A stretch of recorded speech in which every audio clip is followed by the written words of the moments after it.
Crank it deep. Yo, we are live. Showtime. Showtime. Your boy Diddy. Woo! Diddy acting up, man. Man, so much to talk about. Diddy doing his famous thing again. Hold on, let me get the ticker going. Diddy. Diddy, and Mo Diddy. Good afternoon, lunchtime.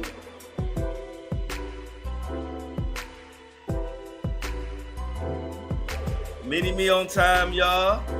The gang is coming in. We got to go over this Diddy. We got a lot to go over it, but we're going to definitely start off with this Diddy news. I'm sure Greg got some hot topics. We go over Greg's hot topics. Yeah, got quite a bit. Amy in the building, Mini Me in the building. Like and share the live as you come in. We got a long one for you. This is a Friday. We made it to another Friday, y'all. Hey, Greg, how you feeling, man? Man, like $1 million. You already know. What about you? Man, I'm feeling good. Just glad to get to another weekend. You know, we be grinding during the week. Hustling and bustling. Hustling and bustling. So when the weekend come, I'll be like, whoo. Yeah. Get a chance to recharge, reload. Cut the music. We in here. Yes, sir. We got Miss Good News. Everybody say hello to Miss Good News. I don't know if Miss Good News has been with us before, but it's the first time I saw her in chat. Chat show how we greet all our visitors and everybody who gonna rock with us. We have the best crew on YouTube, online, period. Everybody, Pearl Glenn is in the building. One of my great subscribers, Pearl Glenn, glad to see you. Welcome, everybody. Welcome, Miss Good News. Welcome all the usual suspects to another lunchtime with Flo and G Money, a.k.a. Greg, a.k.a. the Money Man. Yes, sir. Yes, sir. Oh, so I ain't even going. Hey, look, I ain't gonna hold y'all, man. We're gonna get into this Diddy news. Shout out to one of our members. I don't think she's in here right now, but the Flow Show family definitely wants to wish Nadreema a very special happy birthday. Today is Nadreema's birthday. We call her Dreamer. She was on the early show. And Nadreema treated me to lunch today on her birthday. Gave me a super chat, y'all. So Nadreema sent $50 in to the boy. I'm so appreciative. I had a Cajun chicken pasta made from garlic noodles, very healthy, very good, and had some garlic bread, a little piece of garlic bread they gave me, and what else came with it? And something else came with it. Oh, salad. And I smashed it. So thank you to Nadreema for treating me to lunch. You see the information down there in the ticker. If you want to do the same, I appreciate it. You know, they call me Greedy Flow. So, Greg, did you hear the breaking Diddy news? Yes, sir. Yes, sir. You heard it? Oh, man. What'd you say? I said, yes, I did. Miss Good News coming here. She said somebody on TikTok said, hold on. Let me go up. Miss Good News said, oh, shoot, I missed it. Let me get back up here. Can you see it, Greg? Oh, okay, I got it. There you go. Miss Good News said somebody held a live on TikTok a few days ago saying he was released on bond and was spotted walking around in NYC. Yeah, right. Hey, look, he wish. Hey, look, that's Right. what Diddy wish he was walking around, bruh. Ain't no hope for Diddy, y'all. And this new news is more news that I get to say, I told you so. Nobody in the media was talking about how wild the defense team was looking in September when I brought it up. And I've been talking about it ever since. Now, you know, when you ahead of the curve all the time, Greg, you know how it is, Greg. You always got to say stuff. People think you tripping, then you just got to wait for the chickens to come home to roost. It's the story of my life. It's what I built my platform on. Now, everybody and their mama about to start focusing on what's going on with Diddy's legal team. Me and y'all, we've been talking about this back since September. Now, one of his lawyers done withdrew.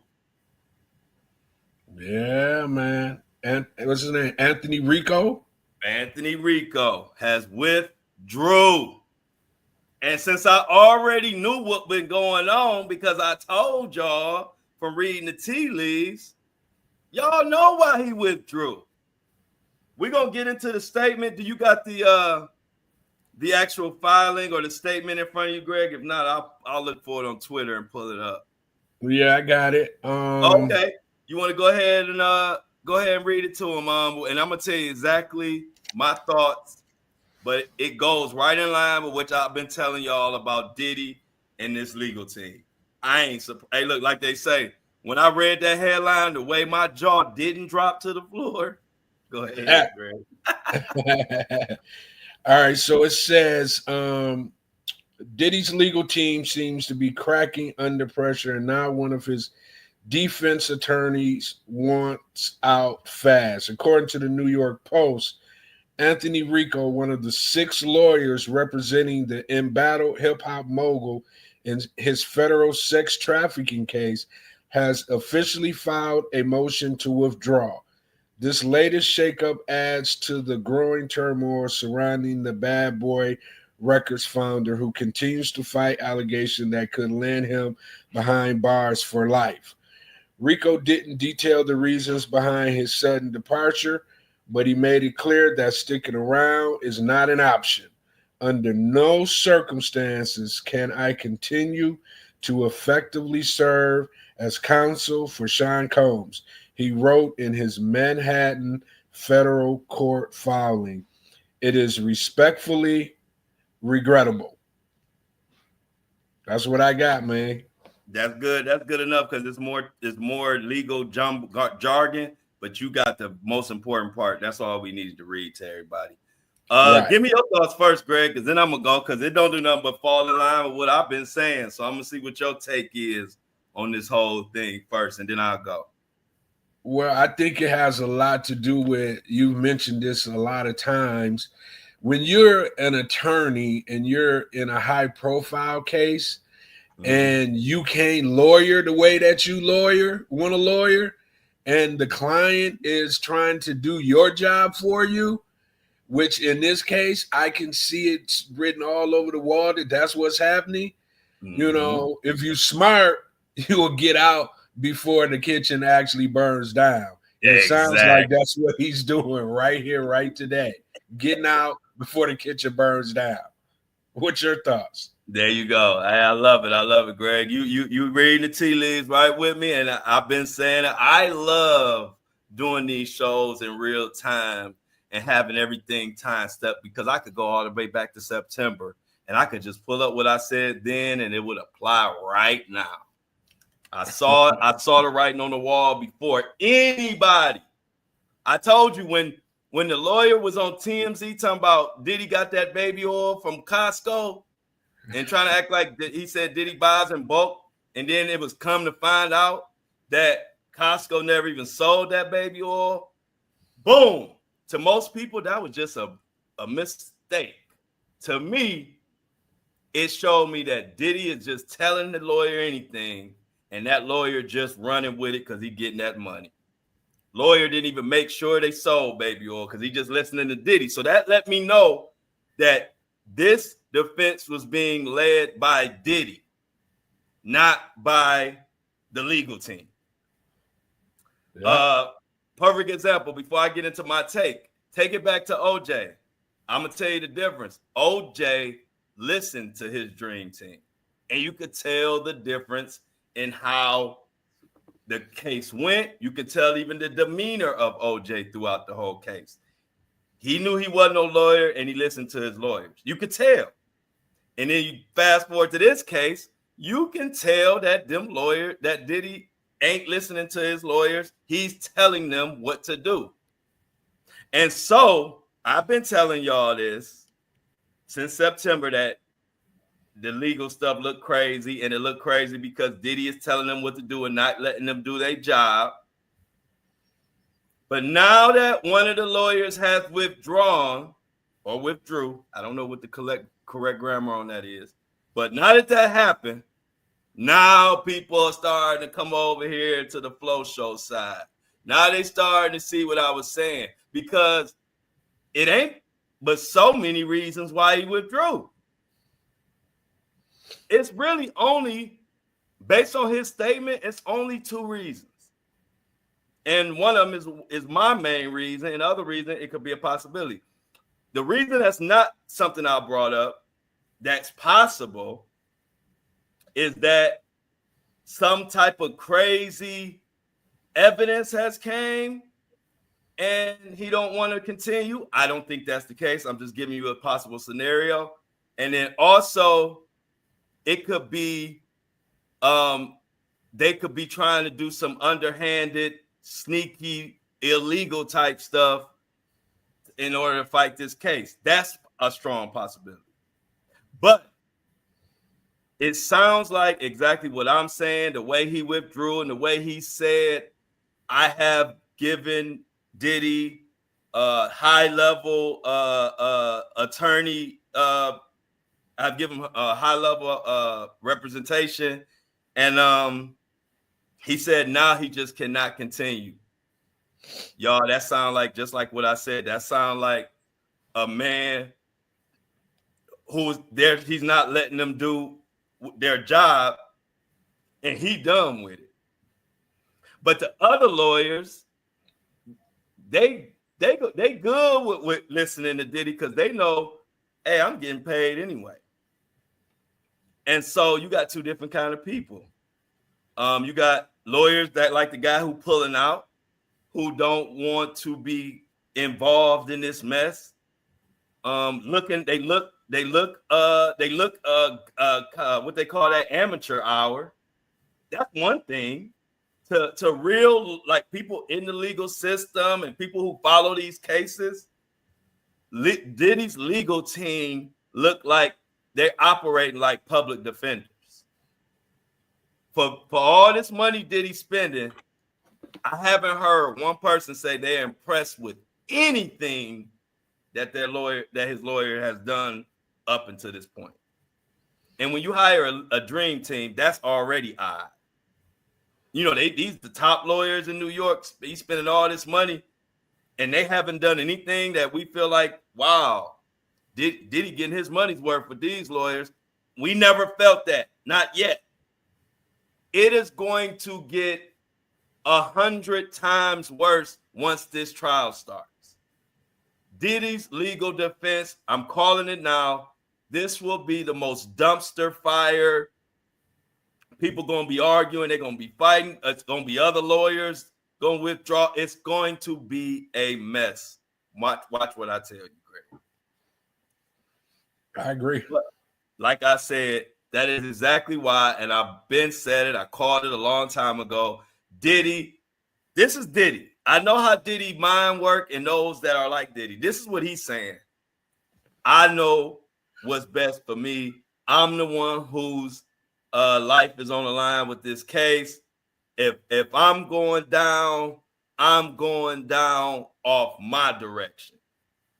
That's what a person like Diddy, that's their that's how they rationalize this. You know what I'm saying? So he's not gonna sit back and just listen to his legal team like he should. What you think, Greg? No, man. He too ego driven.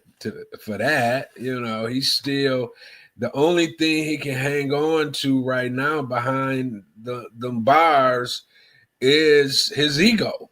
So he ain't about to just all of a sudden put that to the side because of some attorneys. Because, like you saying, in his mind, he thinks he's smarter than the attorneys. Yeah, you know, I'm the one paying y'all. You know, that's his right. mentality. I'm the one. If y'all was as smart as me, y'all have $1 billion like me. That's Right. Ego, man. Ego will take you down faster than anything. This is one of the loudest I told you so's that I've had so far in 2025 because literally nobody has been talking or even paying attention to how terrible this whole defense has been going. I ain't got nothing to do with the evidence. I'm just talking about Diddy's legal representation, the way they operating has been. I've seen public defenders do better than this. But you got to see now. There's a flip side to it as well. I agree, but what we don't know is what their uphill battle is, man. You know what I'm saying? His attorneys. I'm not blaming his attorneys. I'm talking about Diddy. Oh, okay. I'm talking about Diddy. This is squarely on Diddy. I ain't talking about his attorneys. I said he not letting the attorneys do their job. I'm talking about the result. You know what I'm saying? If Diddy, that's why I used the OJ example. OJ sat back and let his dream team work. Diddy ain't doing that. Yeah. And I'm sure initially, they tried to force their hand a little bit. And you know how they do, Greg? Diddy, man, trust me on this. We should do this. Diddy ain't going for it. So I ain't blaming the lawyers at all because I know it's Diddy making all them calls. Come on, man. To come out of nowhere talking about now you trying to use this is why the guy withdrew. Now you coming out of nowhere saying that your charges should be dropped because you're a powerful black man, and normally these charges aren't they go unpunished. That's what you coming with? Don't no real lawyer want to be a part of that in February. You saying this? And can you imagine what I guess what I was trying to say is, can you imagine what his lawyers are looking at? Oh man, I wouldn't want to be them, Greg. I wouldn't want to be. I could not work. I'll be like, dude, Greg, that's you. The dude who went through. I see your face on the videotape. How are we gonna be able to explain this out? You know what I'm saying? There you go again and again and again. Hey, Greg, you could look at that lawyer and tell that he one of them. Like, look, if you ain't gonna do it the right way, I'm out. And it's when too much, bro. We got to do it the right way, or you're already done. We're trying to not just have you up under the jail, Mr. Combs, is what they saying. Combs ain't listening, bro, at all. No, and that's probably why dude had to just withdraw. But guess what? See, you know how it goes. Some people don't give a damn about the money, right? But what's his name? The other lawyers, they stand on board. They say, I'm getting these millions. Diddy, what else you want me to do? You know what I mean? Hey, I keep telling them what you want me to tell them and keep getting $5,000 an hour. Yeah, you know unless this is a domino effect. He's just the first domino to fall. You know what I'm saying? Yep, you're right. I wouldn't be surprised. That's why I say this is gonna be a dumpster fire. It's gonna get wild. Because guess what? Did he think he got money to buy another lawyer or whatever? So he is going to be, like you said, Greg, I wouldn't be surprised if it was more heads to roll. Or, his ego's so crazy that with this guy dropping out, he might just be like, I'm firing all of y'all. I'm starting all over again. Yeah. Just to save face. You know what I'm saying? I can see that happening too. Like, I'm done. Diddy's whole lawyer base, they're gone now. He's starting from scratch, blah, blah, blah, blah, blah, blah. I can see that happening too, man, messing around with Diddy, for real. I'm with you. Hey, look, they like, man, this dude is not listening. And you making all of us look bad. And it ain't gonna stop. Diddy ain't gonna turn over no new leaf. He ain't gonna do nothing but get worse as the real trial come on. And then guess what? Next month, we got the co-conspirator letter coming, the Enterprise letter. And on the Enterprise letter, they supposed to spell out all the co-conspirators, all kind of stuff. And so it ain't gonna do nothing but get worse. And I'm like, even when you predict stuff and see writing on the wall, it still hits you hard when it happened. I'm like, wow, this dude just pulled out just because he tired of working with you, bro. Yeah. He said the money ain't even worth it, huh? That's what I'm saying. And that's kind of hard for an attorney to turn down some money. Some layup money too. Do you know how serious it got to be for him to withdraw on his own? Yeah. They say he cannot. I mean, even because of the laws and how they protect the lawyer-client relationship, he couldn't even say much. It's like he said as much as he could say to let us know that it's something. You know, he could have just said. He could have made up a reason. He could have said, hey, I'm withdrawing. It's overwhelming or anything. You know, I got family bit, personal reasons. He could have said anything just to make it casually a little smooth motion. But he specifically said, I gave him top tier service. And now there's no way I can continue. That's a hell of a statement, especially when you consider he can't really even say nothing. Can you imagine how Diddy is talking to them, man? These grown men that's trying to save his life? Man. What? Crazy.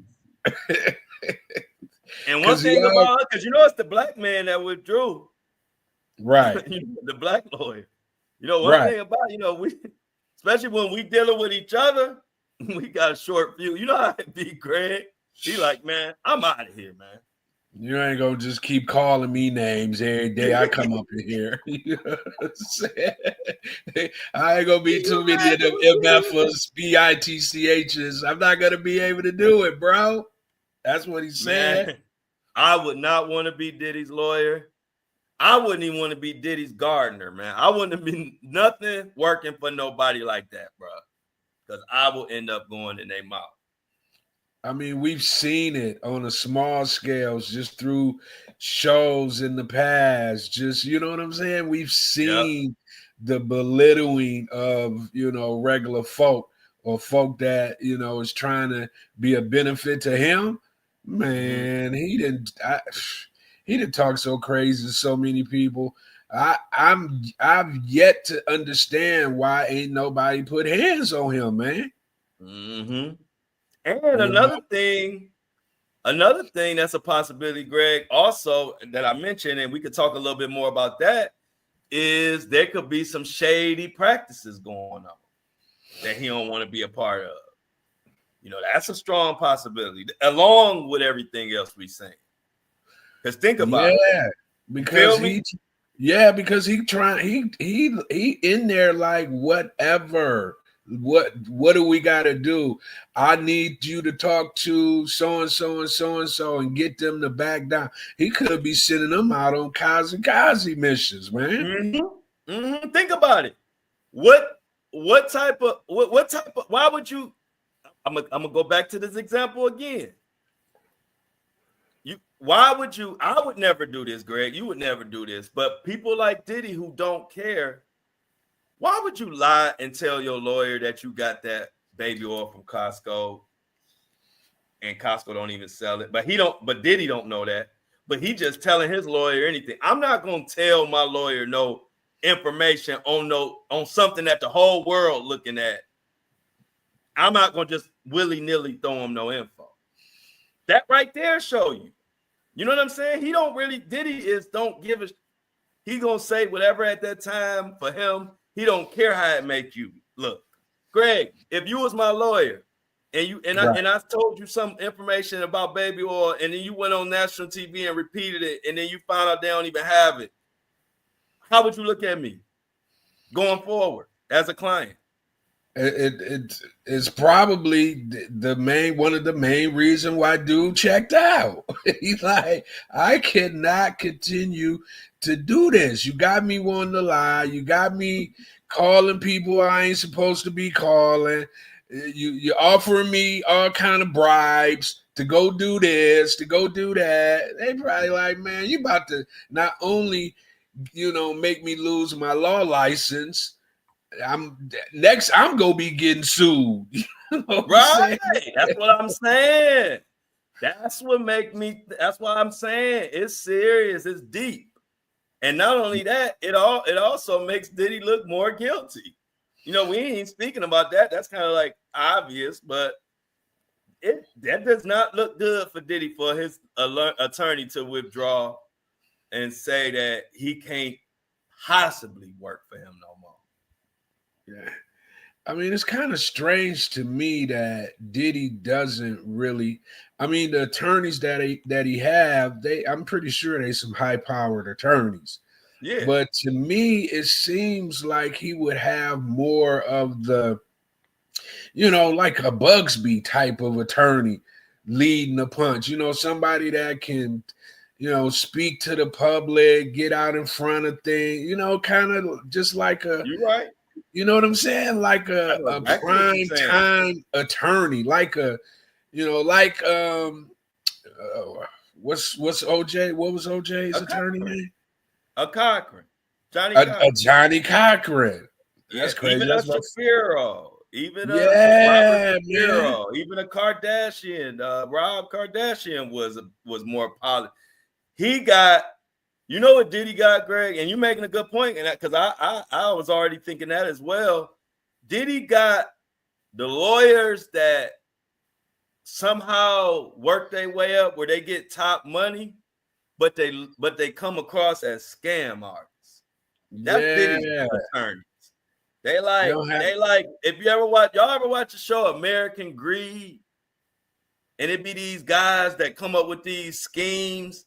And they always know how to put a suit on and get millions of dollars from people. And then they end up getting caught and then they got to do time. They always look like Diddy's lawyers. They always look like that.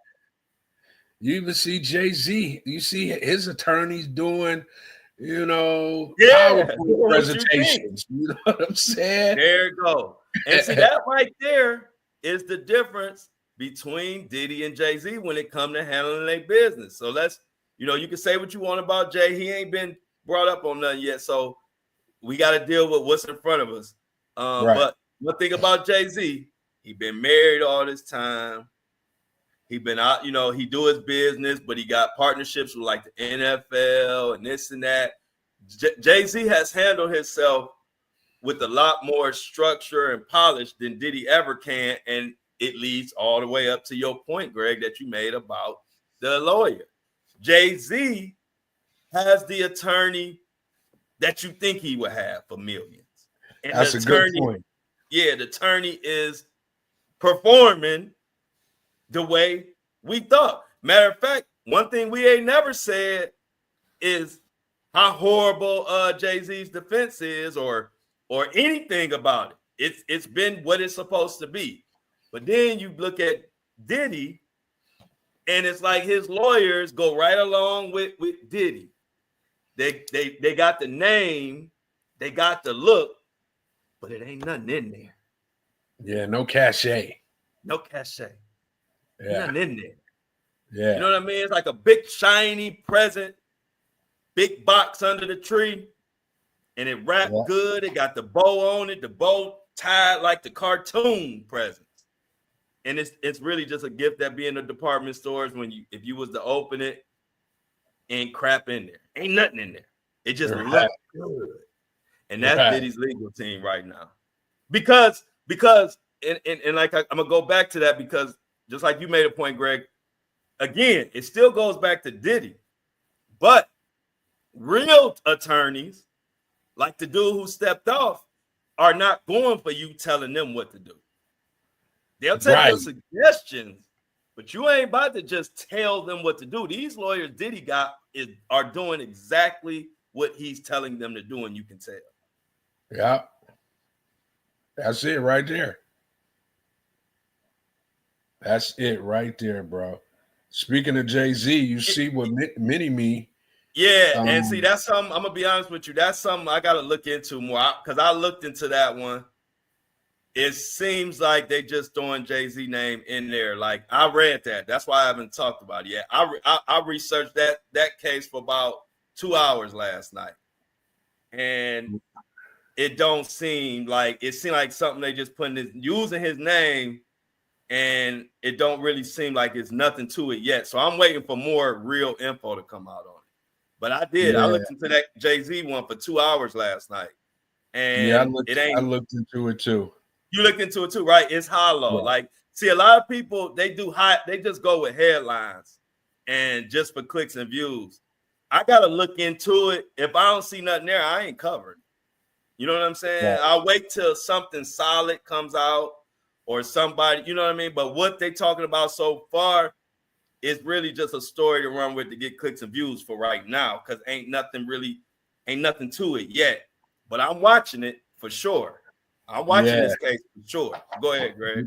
They just assigned it to a judge. It's really the Cash App, Square. You know, it's more business. It seems like it's a business lawsuit. Yeah, that's what it is. Yeah, it ain't nothing. Yeah, it ain't nothing salacious. It ain't nothing. Businessmen being businessmen and suing each other for the most part. Exactly. That's what that is. And they trying to, and then they add all the trigger words with it that don't have nothing to do with Jay-Z or any of them. That's the business, and we'll see what comes out of it. But that ain't nothing I could run with, and it ain't nothing to it. Like I said, I spent 2 hours on it last night to see. But I'm still watching it. If something develops, I'm definitely gonna bring it to y'all. And me and Greg gonna talk about it. But as of right now, it's just that they're using the name to get to get it out here, but ain't nothing to it yet. Like I said, I was up digging last night because when I saw it, I went crazy. I said, "Oh shoot, Jay-Z got another one." And then I dug into it. I said, "Nah, this ain't nothing. Not right now." Right. I mean, when you high profile like Jay-Z, and like you say, what you just said earlier, he got so many business ventures. That's why you got to kind of keep an attorney on retainer, because you're bound to get sued, you know, just because of who you are. You know what I'm saying? And most people understand that you are a billionaire. So if I'm going to sue somebody and try to get anything from the suit, let me add a couple billionaires in the suit too. You know what I'm saying? Right. Let me throw some names in there to get y'all attention. Right. Because if I just list all these no names, ain't nobody gonna pay attention to that case. There it is, right there. As soon as you throw Sean Carter in there, boom, you got what you're looking for. So, like I said, we'll keep an eye on it though. I look at every case, everything that come across my plate. I dig into it before I say if it's something or it's nothing. I dig as much into it to see if I can find a smoking gun or something really, really of substance. Just not on that one. Yeah. Unless we got anything else to say about Diddy's horrible attorney situation, Greg, we could go to the next thing on the docket if you want. Yeah, I mean, I don't really. We kind of know. You broke it down you know, in every aspect of breaking it down. You know what I'm saying? We got so many fireworks ahead of us with Diddy, man. It's just, you know, sometimes we won't even be able to get to our other topics because we're gonna be too busy, you know, talking about whatever that happened in his world. You know? Exactly, because hey, Greg, wait till this Enterprise letter comes out next month. I mean, it's supposed to come out the first. Well, some people say first week of March, and then some people said no later than March 17th. So we still kind of blurry with the date right now. But Greg, when this Enterprise letter drops, because this Enterprise letter is going to name more co-conspirators and lay out how the businesses operated for Diddy and how they did all this, you know, how they conspired to do all this illegal trafficking and stuff with Diddy. When that hits next month, that's going to carry us all the way to May. I'm telling you. It's you talking about fireworks. It's going to be crazy fireworks when that Enterprise letter drops. Yeah, I agree. And you know what else gonna be fireworks? What? You know, Kash Patel has been confirmed as the FBI director. Yep. And he already promising to expose the Epstein list immediately. Immediately. So. Hey, Kash Patel, another story that was broke on this podcast in, I forgot what month, but it was a while ago. I was the first one. Before they even did this, I said Kash Patel has already saying that Trump is going to make him the so-and-so director of whatever. And his number one thing, and this been Kash Patel's thing, he's been wanting the list. So now he in the position. So I broke that early, and now that's coming to roost. And them Epstein lists and Diddy lists are coming. You got any information on that, Greg? Well, it's just kind of, you know, he just got confirmed, you know, and he barely squeaked through. I think it was like 39 to 41 or something like that. He barely got across the finish line. That. Thanks for that. Oh, info. yeah. I didn't know it was that close. Wow. Yeah, it was a squeaker. It was all Democrats voted against him and 2 Republicans voted against him. So he barely squeaked by. And wow. When and that so happens, you took the words right out of my mouth. When that happens, you kind of go into the position with a chip on your shoulder. You know yeah. So, and I watched a lot of his confirmation hearing, you know, when they grill you, ask you questions, and they was on his head the whole confirmation about him and his you know, theories, his just all the things that, you know, people know Kash Patel to be. It came out in his confirmation, and that's probably the main reason why he barely got through the confirmation, man, because they were on his head. But mind you, he wasn't just laying down. He was in there, you know, stating his case as well, which in turn, you know, got him to the confirmation. So he wasn't backing down.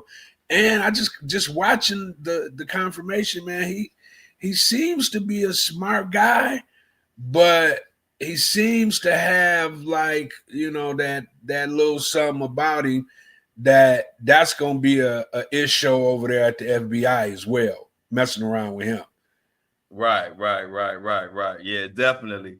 And like you said, Greg, he's like, oh, you MF gonna try to not let me vote, don't vote me in. Yeah. Oh. Yeah. Oh, this list coming. And this list coming with a bow on it, huh? And he in control of the FBI. It's a lot of people better watch out, bro. Hey, look, the ones who voted against him, once he still squeaked through, they like, Yeah. look, if we were in the cartoon, they used to pull the shirt collar. Yeah. It's getting hot in here, ain't it? Yeah. And the thing about it is, it's like on the Republican side, it's like they have a couple Republicans who are almost seem like they're designated to be the ones to say no to certain things because just to make it seem like it's bipartisan.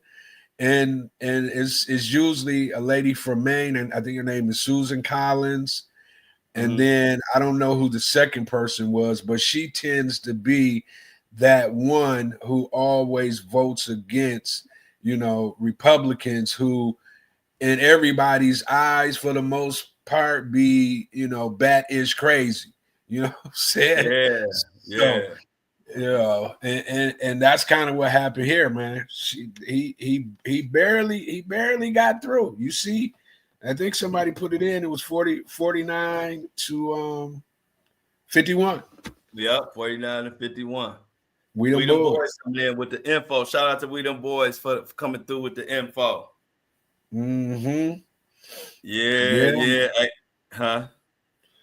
It's about to get crazy, Flo. Oh yeah, it's about to get crazy. Them lists coming. They might make a, everybody want to shine, so they probably gonna make a press conference. They might read these names off in real time and do a big presentation. I'm telling you, watch. Oh my God. He liked that too. He flamboyant. He liked to be, I could see the press conference now. The Epstein list, and he just ticking them off. So and so. You know what I'm saying?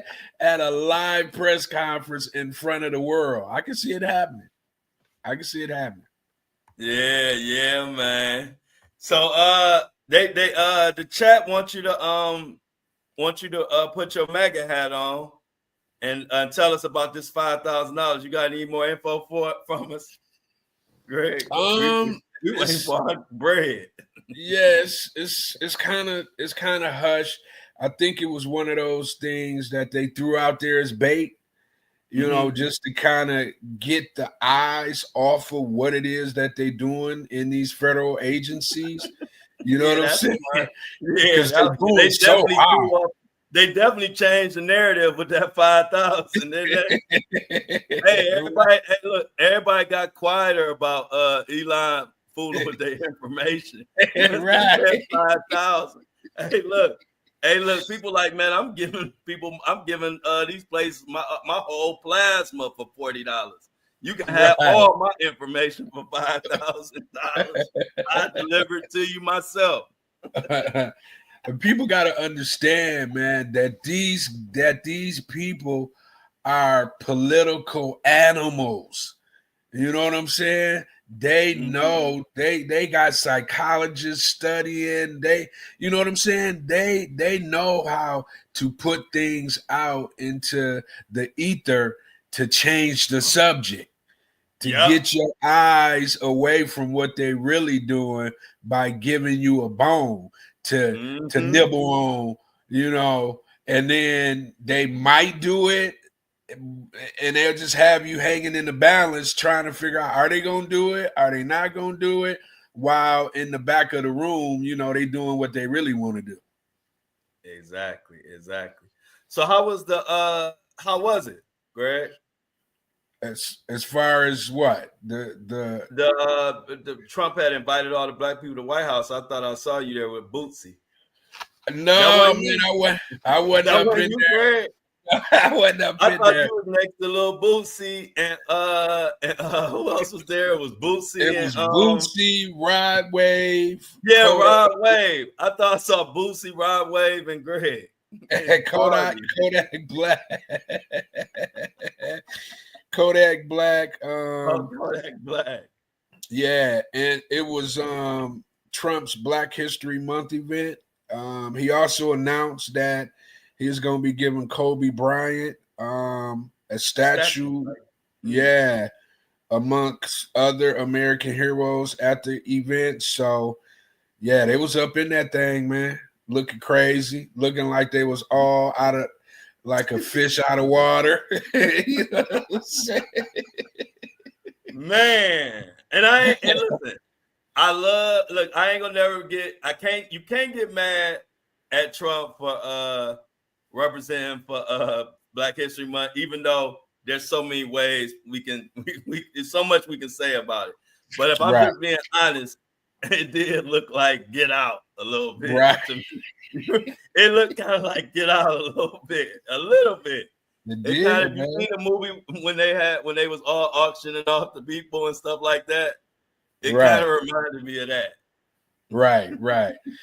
Yeah, I thought the same thing. I'm like, man, these boys got more felonies on their jacket than a little bit, and they up in the White House. You know right.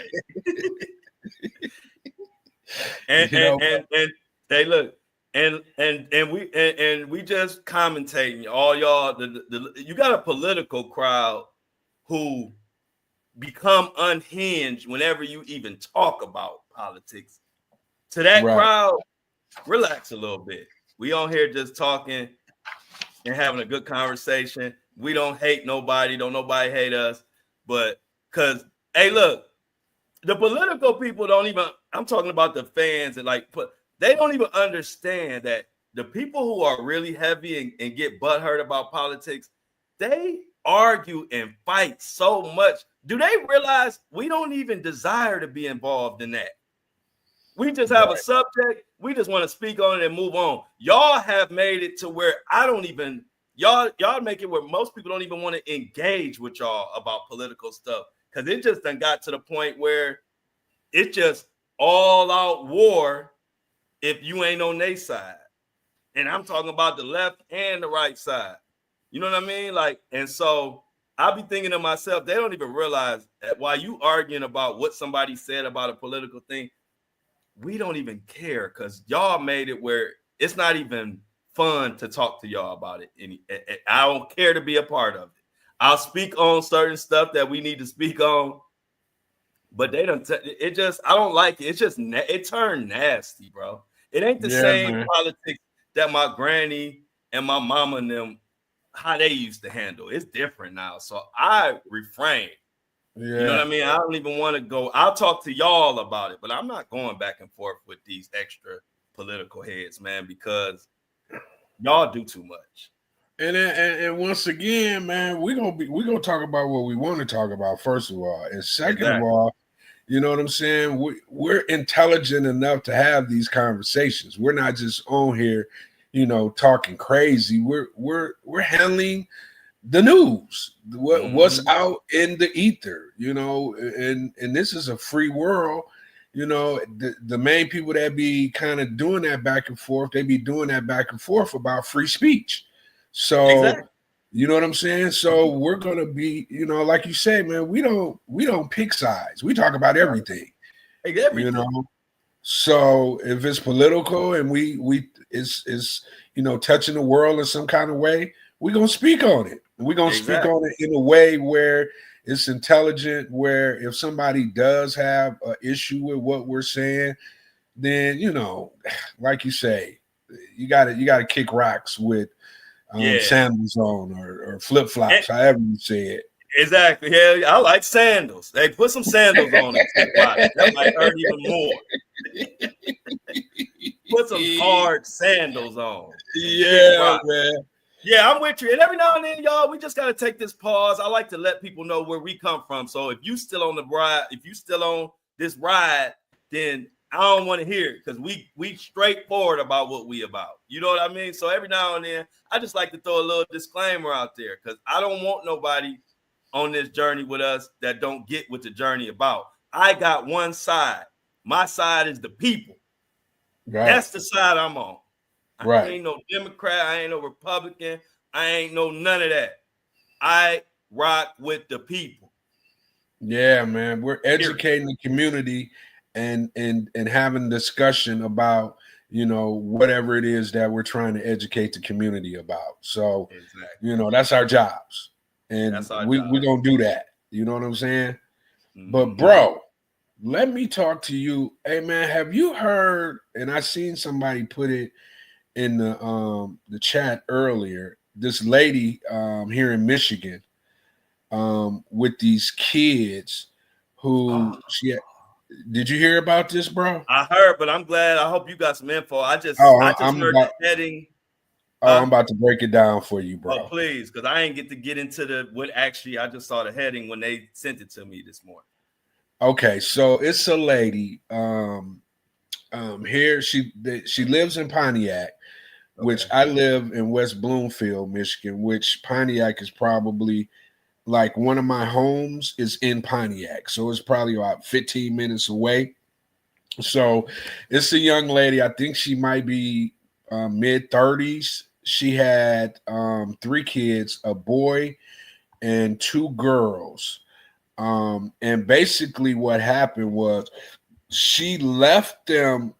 They had an apartment in Pontiac. She left them in the apartment for like 4 years.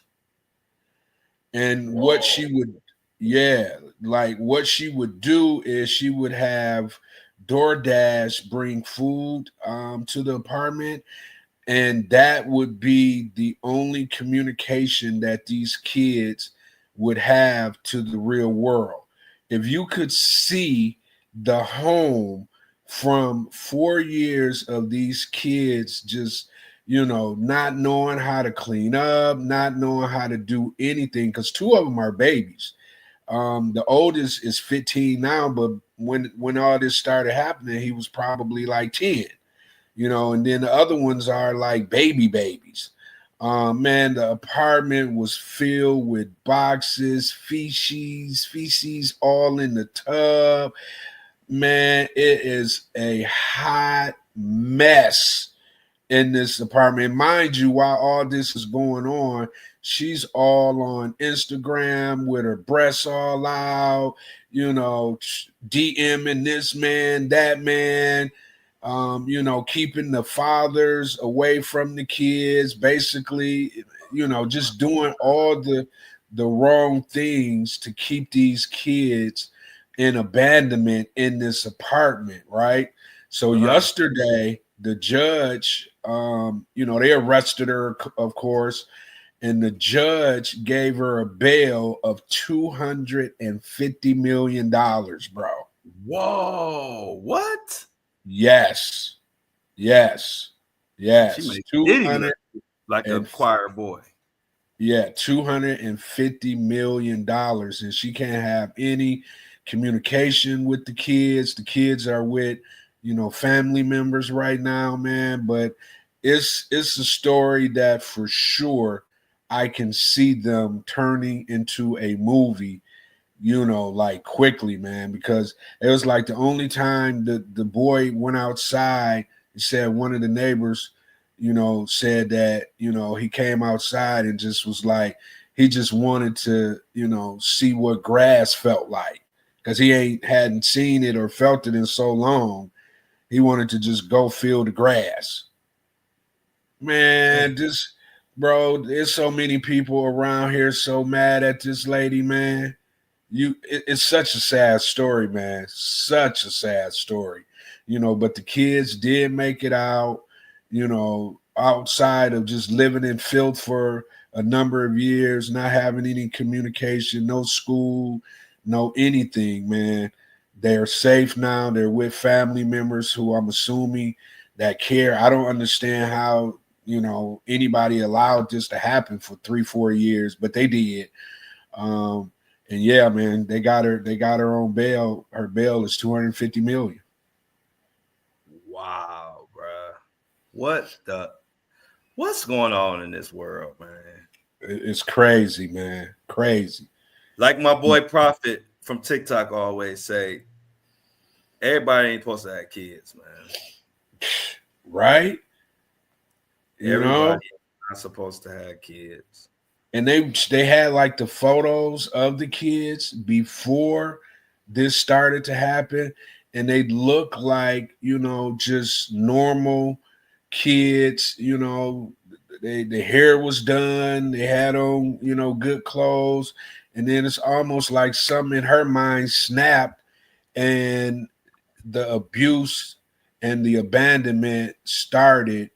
And it just, and the only reason she got caught was because she hadn't been paying the rent.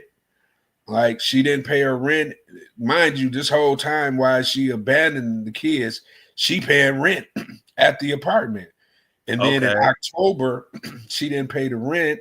And then I guess November, December, she still didn't pay the rent. And the landlord did a welfare check. Mm-hmm. And when they went to when the police went over there to do the welfare check, man, they had to put on hazmat suits in order to enter the apartment, because that's how crazy it was on the inside of the apartment. Hazmat suits. That's crazy. And they living in this condition. Yeah. For years. You said what, 5 years? It's like 4 to 5 years. Yeah. Wow. So did they say anything about like no family members thought anything was strange, or or anybody else? I know you said she kept them from the father. Yeah. That's 4 or 5 years. She's strategic. How it can be sometimes when it comes to the male-female relationship. I can definitely see that happening. I can see it happening. You know what I'm saying? But I think hold on, let me say this. I can see it happening. I can't see it happening to me, but I can see it happening because after a certain point, it ain't even gonna be a year. After a certain point, I'm coming wherever I need to come. They're gonna have to arrest me about mine. But I do see how it can happen though, like for sure. Yeah. When a man ain't really fully engaged anyway. Yep. Exactly. You know what I'm saying? Yep, Your point is right. It wasn't even a month.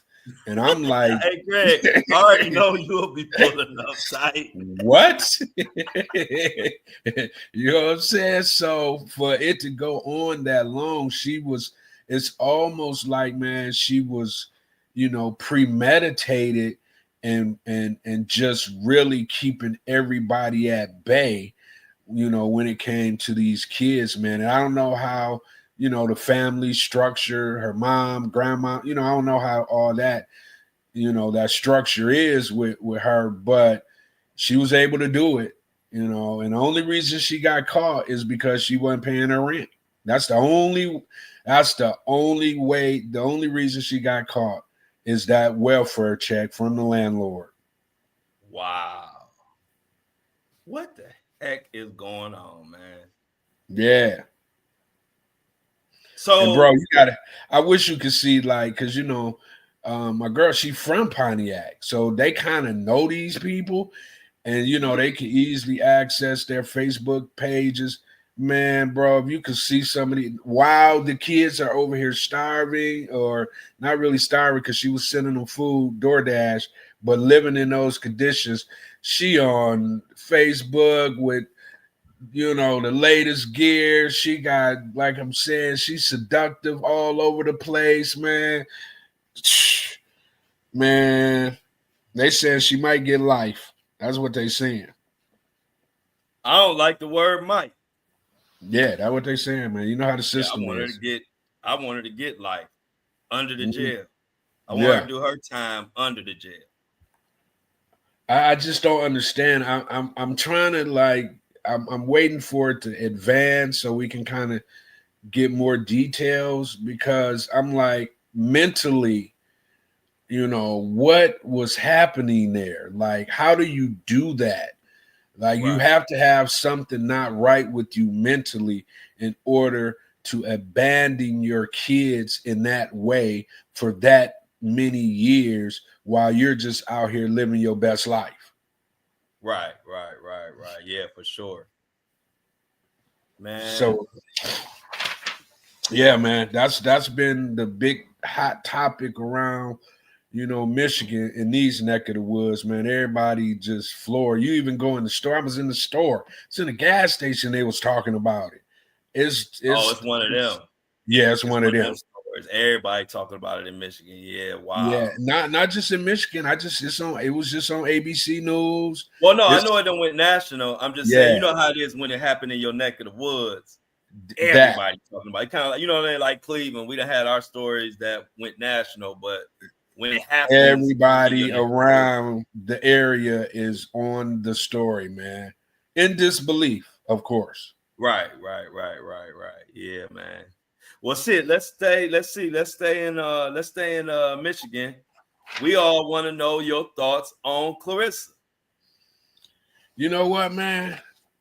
This is, of course she got caught, smoking weed or whatever the case may be. She claiming she wasn't, or whatever. They said she didn't pass the drug test because of marijuana.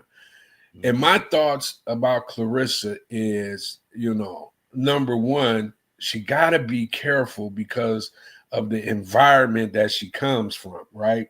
Now break that down. So I'm gonna stop you right there, Greg. Break down the environment that Clarissa comes from, and break down your back, kind of, what coming from that same area, kind of what you told me, because it's different when you hear it from somebody who lived there and you really know them. That's your area, your town. Tell the chat and everybody listening, like, kind of what you know about her and who she run with, background. Right. Okay. So she, I'm from Flint, born and raised in Flint. And, I know once I seen her like coming up, of course, we went to Olympics.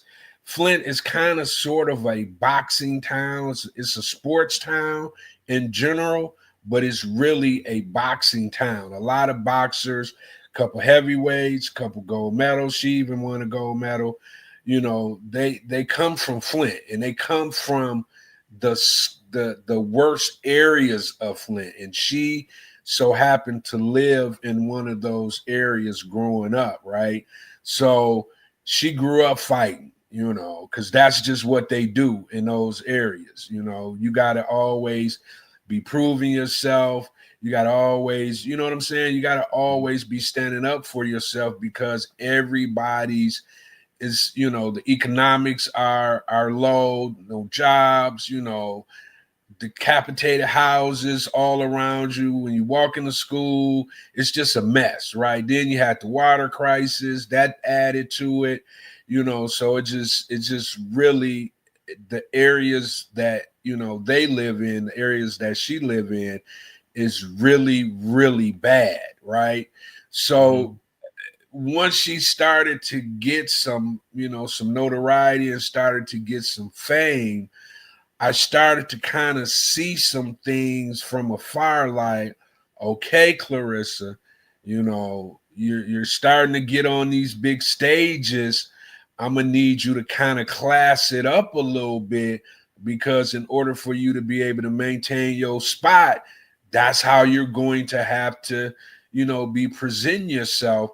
And for whatever reason, it's almost like she's fighting that. It's like she wants to kind of have a little ghetto, so to speak, on her jacket. And at this point in her career, she doesn't need to do that anymore. She didn't win multiple belts. She the heavyweight champion. She's that person, right?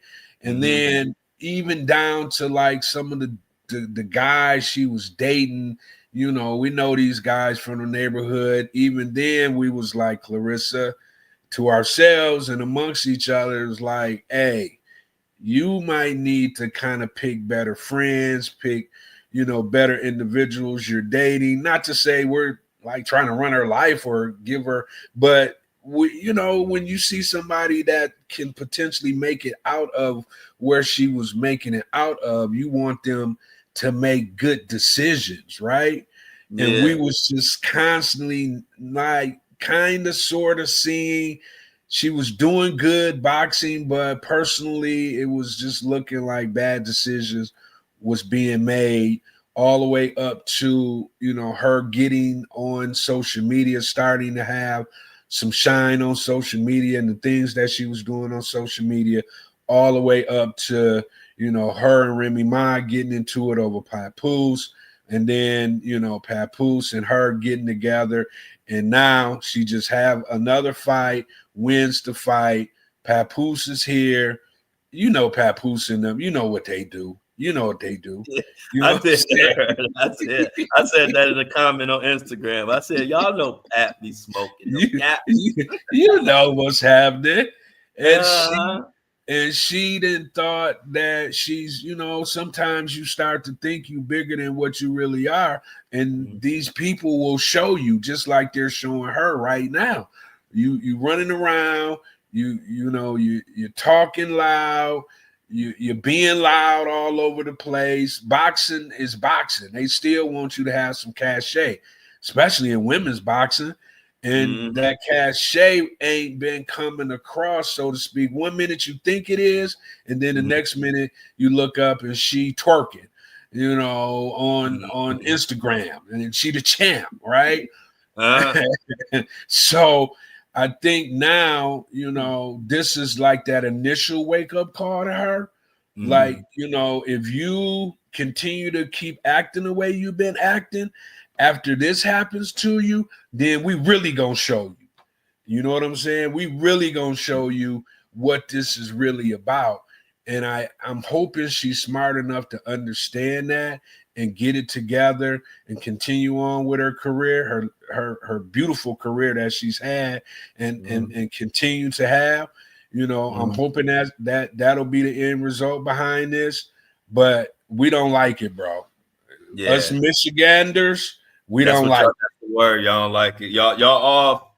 It sounds like you probably echo. You definitely echoing what the vibe is there, as far as like y'all like proud of her, and y'all want her to remove herself from that old crowd and go ahead and be great, be the Floyd Mayweather that she can be in her sport. Right. That's what it seemed like, and I would feel the same way. Because of course we know everybody's smoking Mary J and all that, so it ain't about that. It's about, like you said, the decorum and the cachet, and just when you are a professional at something, they expect you got to make better decisions. Exactly. Yeah. So we pulling for you, Clarissa. Don't knock out Greg if you see him in Flint. He just don't swing on me. Yeah, I love you. I had to put that out there, Greg, because I'll be putting these clips on my Instagram. I might just throw the hottest Greg take on Clarissa on my page just to send a little heat your way. But we love Clarissa. Yeah. We definitely support her on this show. And man, we love Clarissa, man. Yeah, we just want her to be great, man. You took the words right out of all of our mouths, man. She's great. We just want her to continue to be great. And she's still young, too. That's the thing about it. You know what I'm saying? She got a whole life ahead of her. And, she going to live her life the way she want to live her life, no matter what anybody says. But, when you're the hometown hero, you're going to have individuals like myself who want her to win, who's concerned about some of the moves that she make, but at the end of the day, she going to do what she want to do. Yeah, but like you said, it's a decision that 90% of us that come from where she come from and made it out of the hood, it's a choice that every single last one of us had to make. So she ain't no different, but she definitely gonna have to make that decision, because this is just a warning sign. This is something that's nothing really in the big scheme of things, but it can be if she continue to move the way she moving. And I kind of seen what you're talking about, and it's definitely like you gotta leave that behind. Because the thing is, Clarissa want to be great because she put the work in. You don't work as hard as she worked and not want to be the best and the greatest. So don't mess that up by running around with people who ain't training to be the greatest every day. They just running around with you. And what's crazy, man, it could just be gone just like that. Yeah. That's the part I hope she understands more so than anything. You know what I'm saying? She could be the champ today, keep doing things like this. One thing leads to another, and she's out of here. She back in Flint with them same ones who, basically, coattail, individuals, and misery loves company. Yeah. Misery loves company. Yeah. Well, I got something crazy real quick, Greg. Did you see that DJ Khaled? They rolled up to DJ Khaled's address with a casket on it that said R.I.P. Drake in the OVO. Bro, what is going on, man? I don't know. Are they on the Epstein list? And this is how they something crazy. Because they gonna roll it out. They did it to 6ix9ine too. Yeah, about King Von. Yeah. Something going on. Oh man, that's seeing that, man. I was like, wow. What is that about? Khaled has spoke out talking about he got something coming out with Drake on it. And then Drake said something about the Drake bail. It was supposed to be some smart comment. I didn't get it. I didn't have time to look into it. But the bottom line is Drake and Khaled ain't on the same page. And Drake probably, Drake probably don't fool with anybody that ain't speak out for him, throughout all this. You know what I mean? Drake, he literally gave Khaled records to help elevate Khaled. You know what I mean? So I know Drake like, bruh, you should have been one of the main ones that had my back. And so now that stuff kind of blew. I mean, it's still going on, but it's kind of blew over. Now you want to announce you got Drake on your stuff. So I actually can't even blame Drake on being mad about that, though. You know what I'm saying? Because I would be too. Like, bro, don't be trying to use my name now. When the heat was on, where was you? Yeah. When we was all putting on the black clothes and the Scullies, you wasn't putting yours on. You disappeared. So Drake was like, who? Drake Bell? Yeah. Drake Bell. It must be Drake Bell. Right. Hey, because Drake, now one thing I'm gonna give Drake. Y'all know I'm a Kendrick fan, but one thing I'm gonna give Drake, for better or for worse, he be standing 10 toes. Like, you know what I mean? Like he might look goofy when he do it. He might not do it right. He might look a little awkward, but he ain't like when he was mad about DeMar DeRozan. Him and his boy went courtside and mugged DeMar DeRozan. Right. Whole game. It was corny when you looked at it, but I have to give Drake a credit for even standing 10 toes, even if he getting, even if they mopping the floor with him. Right. Just like this DJ Khaled thing. He didn't have to come out and say that, but he want Khaled to know, nah, bruh, you ain't slick. Right. Like you're not about to ride this wave no more. Yeah, I don't think people in the chat saw that story, Greg. Which one? The one about so let me give him a little summary real quick. So DJ Khaled, this is courtesy of the Jasmine brand, a blog that I follow, been following for a long time. This is like the new blog. They be having they came up because they be having kind of the stories before a lot of the other blogs. But anyway, DJ Khaled had an eerie delivery to his Miami home on Saturday, February 15th. And this was actually also reported by TMZ originally. 2 men pulled up and told his security guard that they were with a delivery company. After they were allowed through, they delivered a large black casket with R.I.P. Drake and R.I.P. OVO written on top in white. Now, the casket also had a large white upside down cross across the top of it. Now, according to the police report, the men bowed and prayed before leaving the casket there. The security guard had it thrown in the trash after that. This comes after Drake and DJ Khaled had a small tiff on social media when Khaled announced that he had a Drake feature, and Drake responded, and I quote, "must be Drake Bell," suggesting he had nothing to do with the project. Interestingly enough, Tekashi 6ix9ine also had a casket delivered to his home by two men in a Tesla. And it had the words R.I.P. King Von written on top. And that referenced Tekashi's feud with the late rapper. Crazy stuff. But if I'm DJ Khaled and I'm paying my security, why y'all got people bringing stuff through, bowing and praying and doing all this? And how was they not removed? That's what I don't understand. See, they security guards. See, that's the one thing. Hey, Greg, remember we was talking about Floyd's security guards, right? Right. If that was Floyd's security guards, that story would have went a little different. You ain't coming in there delivering and doing all that. Yeah, I don't get it, man. That's what I'm saying, man. When you're that type of high profile individuals, you can't make them kind of slip ups. Everybody would have been fired today. Yeah, everybody. I'm telling y'all right now, if somebody pulled up to my dress and dropped the casket off and all that and bowed and prayed and was able to do all that, Greg would fire them 5 minutes after that. Everybody would go. Telling y'all right now.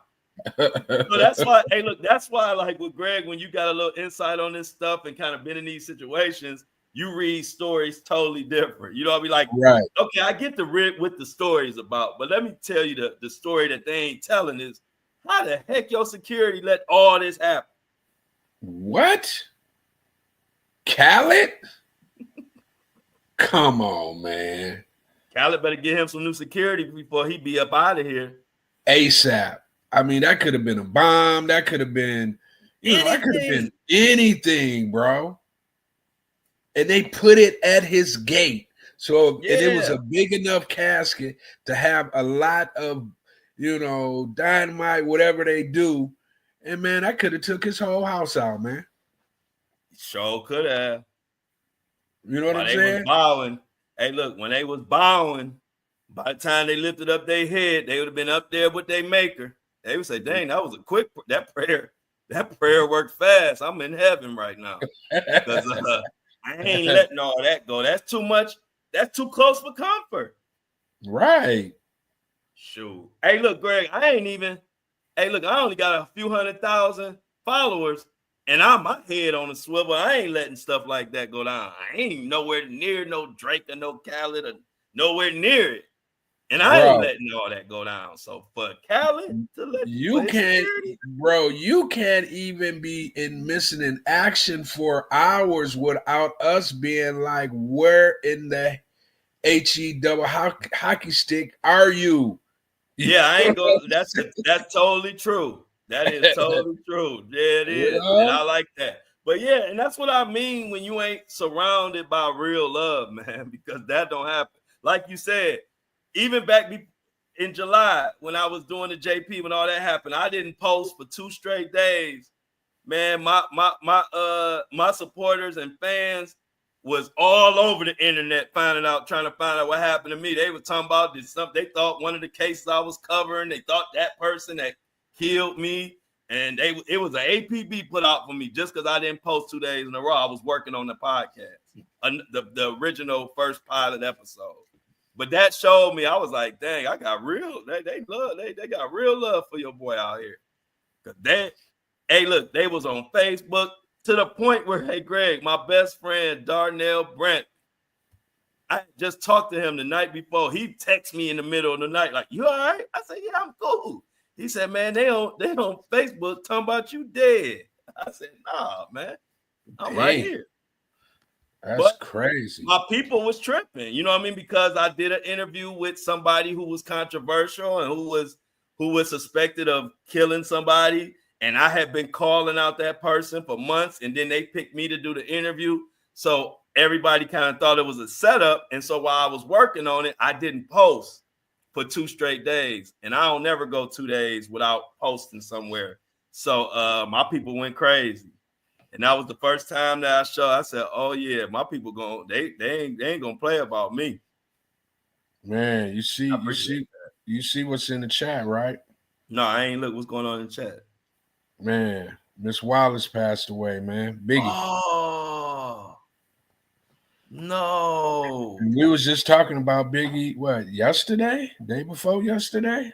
Yeah. Oh. Let's have a moment of silence, man. Let's have a minute, 30 seconds, some of silence.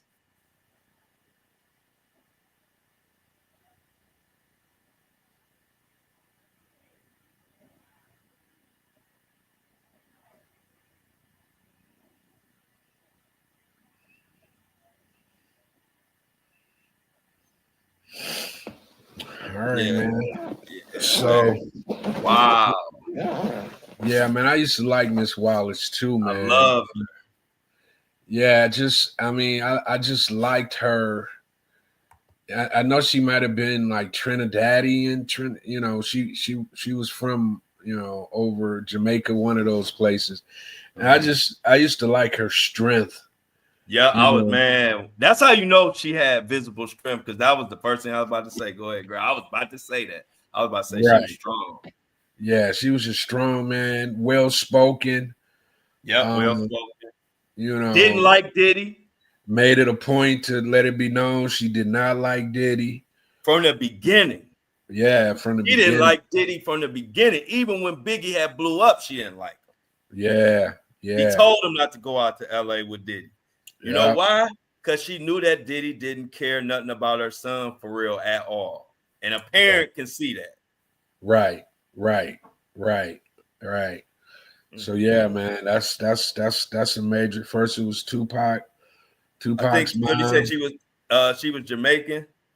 Yeah, I think so. She's Trinidad or Jamaican. I don't know if both of those are the same, but she definitely was from, the islands. Yes, that's a good point, Mini Me. She's at peace with her son now, so shoot, I imagine, to be honest, she'd probably be rather be where she is right now with her son than where she was before. So, definitely prayers to the Wallace family, to Biggie's son that looked just like him. He just lost his grandmother. Keep him in your prayers. Yep, daughter. Daughter. Yeah, you're right. I forgot about the daughter. And man, so that's kind of crazy, man. They both, Tupac's mom and Biggie mom couldn't leave the earth knowing who actually, took their sons away from them too, man. That's that's sad. Yeah, that's real sad, man. Dang. Yeah, man. Rest in peace, Miss Wallace. Rest in peace, Miss Wallace. And you know what's crazy? Today is the day, the 60th anniversary of Malcolm X. Malcolm X died today, 60 years ago. Okay. Wow, I didn't know that. Yeah, shot at the theater. I can't remember the name of the theater. And in New York. 60 years ago, man. Wow. Please like the live and share the live, y'all. I'm glad you gave us that information about Malcolm X. That's another one of my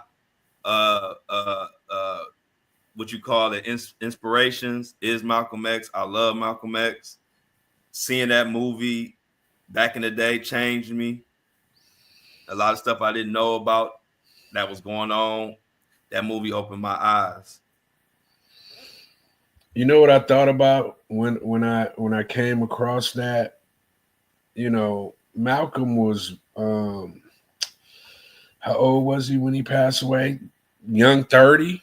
Yeah, I think he was in his early 30s. Yeah, he was 39 when he passed away.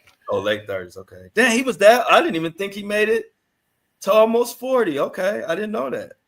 Yeah, he was 39 when he passed away. when I saw it, I kind of went into a rabbit hole in my own mind, just thinking about like what would the world be if some of those leaders could have, still been here and not be executed. Him, Martin Luther King, JFK, Robert Kennedy. These were trailblazers to like just even the playing fields. When it came to race relations. Of course, Malcolm had his way of going about it, and then Martin had his way of going about it. Yeah, But like at the both end of of those cats. yeah, but at the end of the day, all they really wanted was equality, for black folk. And people like Robert Kennedy and JFK, they were the same way, man. So and they all were taken out because of that. That's the crazy part about it, because they wanted it to be an even playing field. They all were executed. You know what Right. I'm saying? Right. Yep. Just, just imagine if that wasn't the case and they could have continued to trailblaze and grew in their own, thoughts and understanding. What kind of world would we have today, man? I that's the rabbit hole I went down when I Oh, saw that. we would have had a beautiful world, and that's why they were taken out. Right. They were scared of, and hey, look, that was a once in a lifetime type of situation where you had Malcolm and Martin, where they both were touching everybody, because you had the more rebellious, more in your face approach. If you was that type of guy, you was a Malcolm guy. If you was more of the Martin style, where it was like peace and let everybody see how horrible they are over there, but don't you do anything, because at the end of the day you're gonna let them look bad. And that was more Martin's approach. If that was more like what you were about, then you were more of a Martin guy. If you was a little mix, you was both. But to have both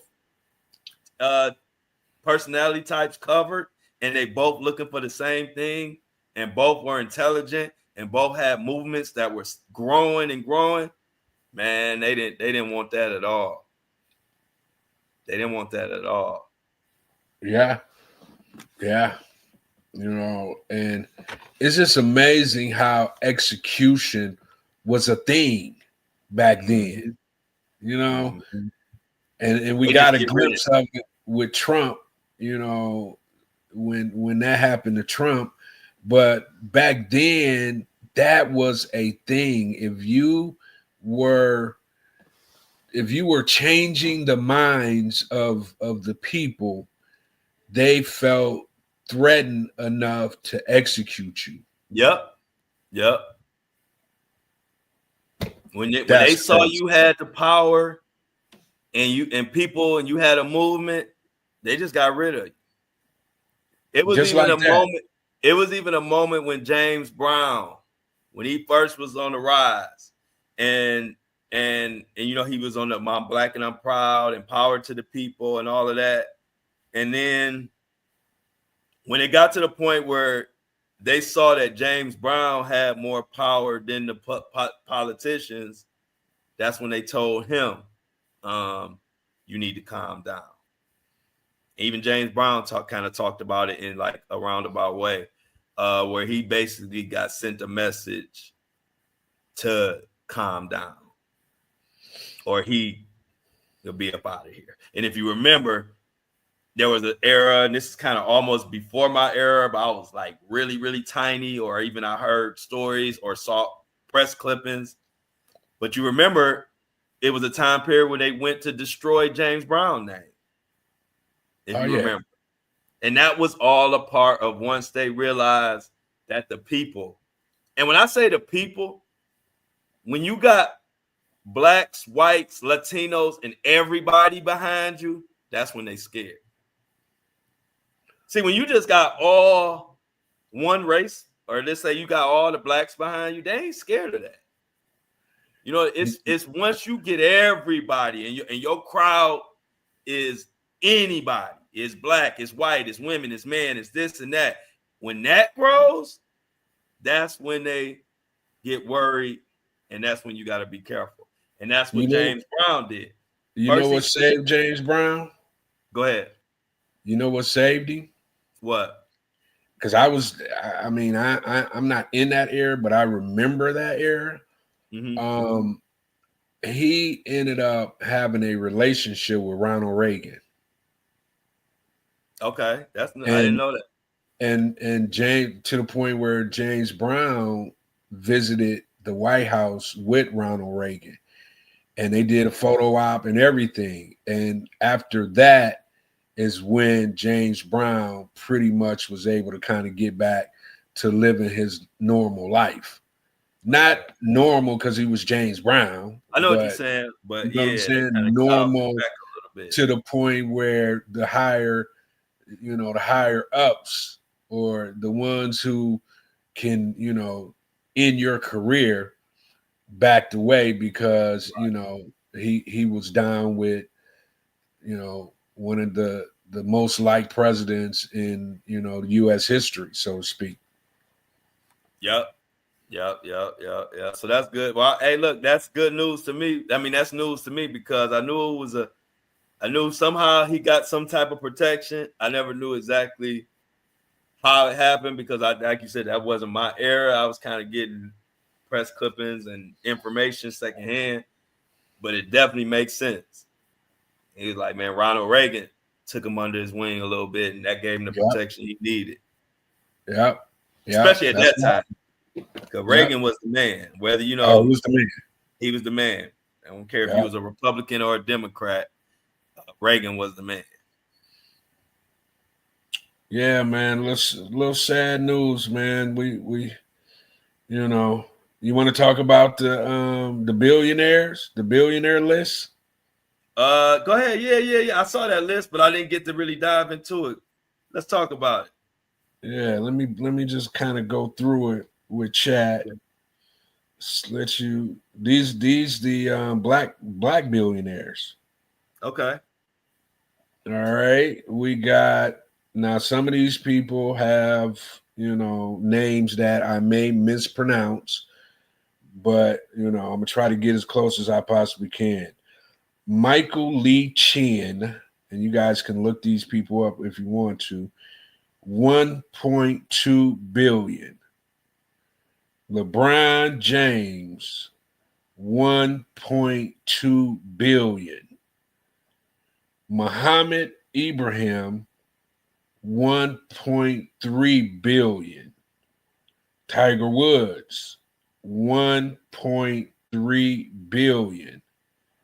Rihanna, 1.4 billion. You see why ASAP jumped in that lap? Mm-hmm. All right. Topi Awantana, 1.4 billion. Tyler Perry, 1.4 billion. Junior Bridgman, 1.4 billion. Magic Johnson, 1.6 billion. Fema Otedola, 1.7 billion. Strife Masawana, 1.8 billion. Adobio Agalisi, 2.3 billion. Jay-Z, 2.5 billion. Patrice Montesepi, 2.8 billion. Oprah, 3 billion. Michael Jordan, 3.5 billion. Abdul-Saman Rabu, 4.7 billion. Mike Adunga, 6.8 billion. Alexander Karp, 10.2 billion. Robert Smith, 10.8 billion. David Stewart, $11.4 billion. And last, Aliko Dangote, $23.9 billion. Bruh. I'm glad you read that. And you know why I'm glad you read that? It ain't even gonna be the reason that most people think. A lot of people, if you was listening to that, that's a good argument for, Greg, or a good argument against the people that try to say they just trying to bring down our black billionaire when they talking about Diddy. Right. I'll be like, that's just the only black billionaire y'all know. We got a lot of black billionaires with way more money than Diddy, and they ain't taking them in for freak off parties.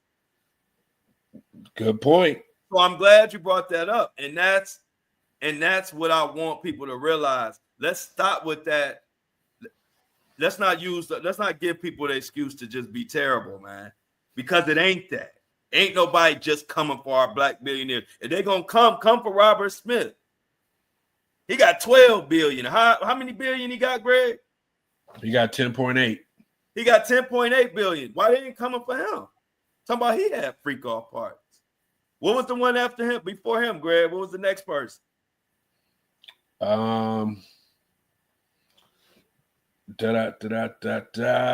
You had a guy named Alexander Karp. How many billion? 10.2. Why they ain't coming after him? Somebody put GHB and baby oil and all that. Because Jordan 3.5. I ain't heard Jordan doing no freak offs.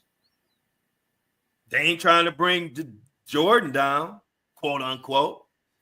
So I'm just glad. I'm really glad you read that, just for people who might see this can get off of that. They trying to bring down a billionaire crap. While I'm sitting here knowing that I know victims. It ain't about nobody trying to bring down a billionaire. They bringing down a powerful man who's been running amok on his own community for decades. That's what's happening.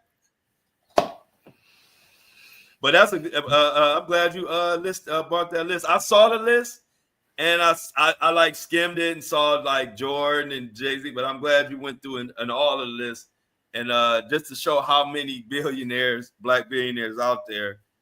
Because people seem to think, and I'm talking about a lot of our own people, sometimes tend to think that the only way we got a billion is if we rapping and singing and stuff. And that ain't the case. That's 22 billionaires, man. Black billionaires. Yeah. And out of that, and it ain't a Diddy on that list, was it? Diddy ain't on that list, right? Man, Diddy ain't nowhere close to that list no more. So they ain't trying to bring down no black billionaire. Diddy, he bringing out a regular Joe as according to that list. Yeah. Yeah. Hey, Greg. Also, did you see Young Thug trying to get his stuff back? They still got his stuff. What, like his assets? Young Thug wants back his cars, $150,000 in cash, firearms, and jewelry that was seized by the state during the raid. You mean they ain't returned that yet? What you mean? They might not. So hey, look. So I guess once he take this, whatchamacallit, I mean, he's saying ain't none of that, like the money and none of that was in question. Why don't he have it? Right. You know what I'm saying? If it wasn't in question and he was supposed to have it, he would have it. So they saying, according to documents, it appears Young Thug will attempt to retrieve possession seized by the state. They just don't know when the hearing is gonna be. Man, that 150,000 gone. Young Thug better be careful. That's what he better do. Cause he hey Greg, he's talking about before they have a hearing and bring him back in or something. Man, he already on very, very, very thin ice. Yeah, he need to walk lightly, don't he, Greg? Yeah, he need to go make some more. That's what he need to do. You know what I'm They saying? like, don't worry about this over here that we done took. Yeah. You know, where did you get it from in the first place? You ain't making that much money doing music, son. Do we want to get into where you really made this money? How do you know? He can open Pandora's box, and I don't think he want to do that. I don't think he want to do that. Yeah, then they look, they're gonna be like, they're gonna say that, then he gonna be like, you know what, y'all gonna keep it. Right. Right. Especially, hey, look, and we gotta talk about this. I don't know what else you got over there, but we gotta talk about what you think about Jaguar Wright being honored with the Defender of Freedom Award for dedication to truth and justice at Mar-a-Lago. Huh? Oh, you didn't hear about that, Greg? Chat. I know the chat heard about it. Tell Greg about Jaguar Wright. Jaguar Wright. This is a Vibe magazine. Jaguar Wright honored with Defender of Freedom Award for dedication to truth and justice. This was given at Trump's Mar-a-Lago club in Palm Beach. So okay. It says right here, Greg. I'm gonna give you the skinny on it. Then you can tell me what you think. Jaguar Wright was the recipient of a special award during a ceremony on Tuesday, February 18th, by the America's Future Incorporated, which is a nonprofit organization, presented by General Michael Flynn. The singer was one of several individuals, and when they say singer, they talking about Jaguar Wright.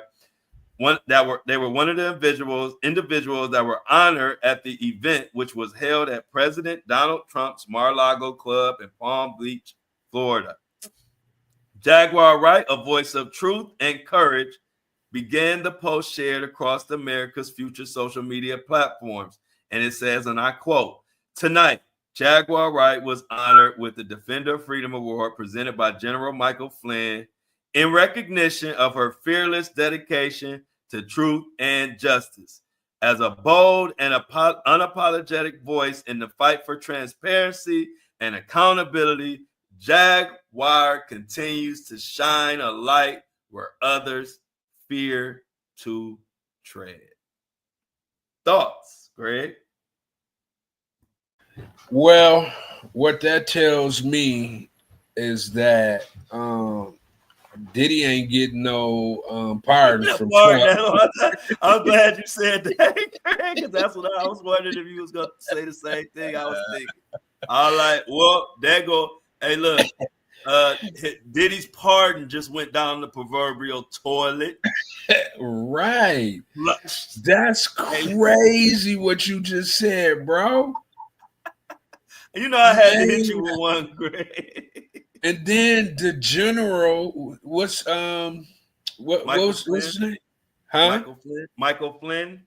Michael Flynn is Trump's boy. He pardoned Michael Flynn. Mm-hmm. And Michael Flynn was the one who gave Jaguar Wright the award. Yeah. Diddy's done. If he was Diddy is cooked. I'm telling you, that's when your boy Greg number 3, because we got G Money, the other Greg, because I called a lawyer that bounced. That's you, Greg. You like, I ain't about to be a part of this charade. But that might have been another thing when he saw Jaguar Wright get the award, basically a Nobel Peace Prize. He said, "Diddy cooked. I'm out of here, man." Man, Diddy is fried. And then also, I think that presentation also was to present and show that, guys, if you thought the Diddy list wasn't coming, you got another thing coming. Wow. Jaguar Wright is known for 2 things: Diddy and Jay-Z. That's exactly what she's known for. So she ain't getting no award and for them to make them look stupid. Let's just say that. No. They could have gave that to anybody. They could have gave that to anybody. They know what's coming down the pipe.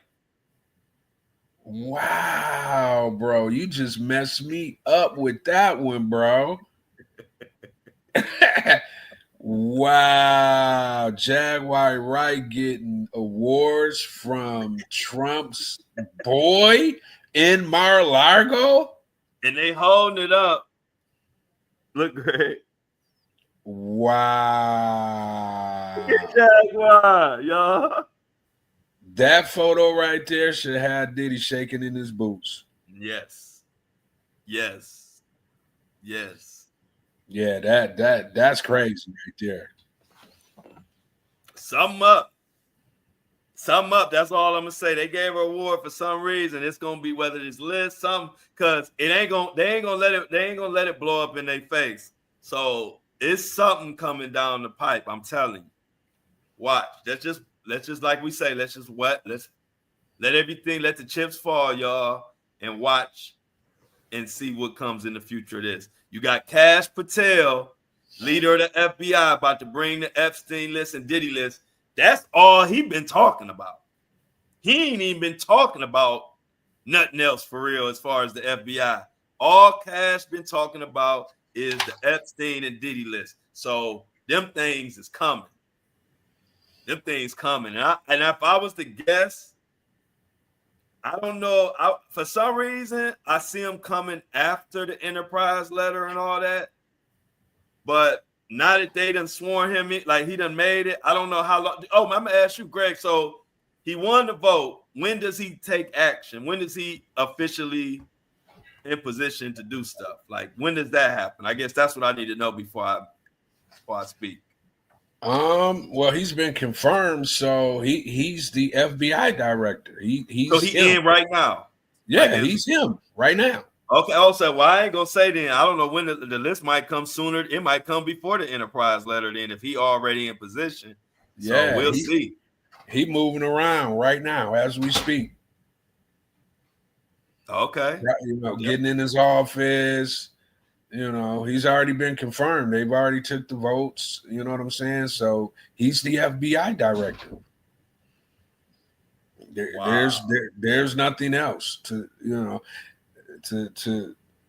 he needs to do, but get in the position and start doing the work. Wow. Yeah, this was a heck of a Friday lunch episode, ain't it, Craig? We dropping some bombs. But I got another bomb.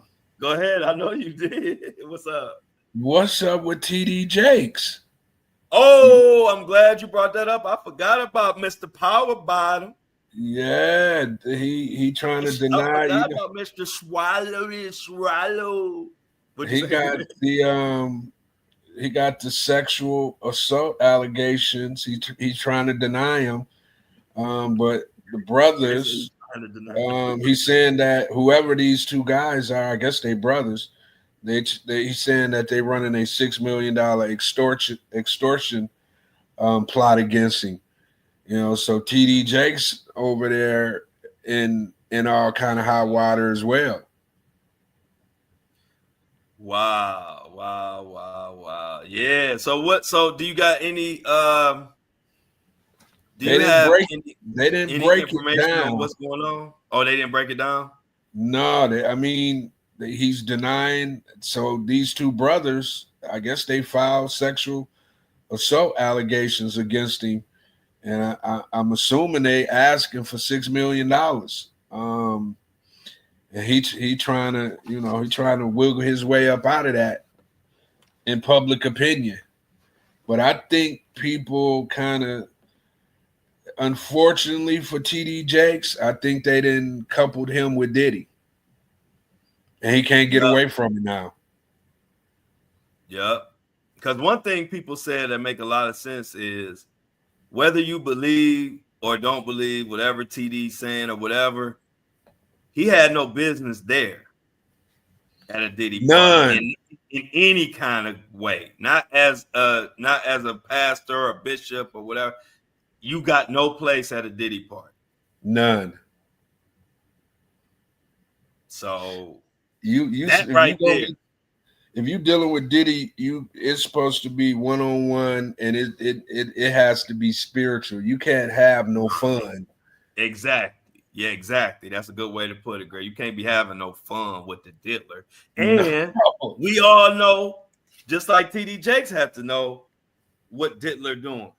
You know what I'm saying? Like TD know, you know what I mean? Everybody know what Diddy been doing, especially them. So you being bishop or pastor, I don't know exactly what exactly to call them, but you one of those, and you there, you already wrong. And see what happened is it's all good if don't nothing hit the fan, but stuff has hit the fan. Yeah. When it wasn't hitting the fan, he just was looking like the cool bishop. And, Right. you know, TD Jakes here, he's the cool bishop. Knowing in the back of your mind as you saying that, you like, TJ, you know you ain't supposed to be up in here. You know what I'm saying? Right. Like, why is he in here?